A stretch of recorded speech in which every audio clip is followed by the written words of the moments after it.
answer. Hi, Rachael. Hi, Cake Man. Hey. So, my wife asked me to ask this question.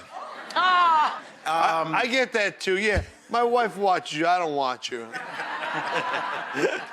So, she's been trying a few cheesecakes, and they happen to sink. Oh, or yeah, that's fall. common. So, how can we get her cheesecake to stand up? Okay, that's a good question. So now the question is she baking it in a bath? So basically you take a casserole pan, right? And you put water inside. you and make a then- bain-marie. A bain-marie. Right. And you put the cheesecake inside, which is gonna gently help it bake. Because sometimes when you put it directly in the oven, you get that high pop, but it's not cooked all the way in the middle, and then she's gonna sink. And then it collapses. So, right? so two things. I would try lowering the temperature of the oven and baking it longer, or put it in a bain-marie. And put it in that water bath. Definitely. Yeah. She heard that. You got it.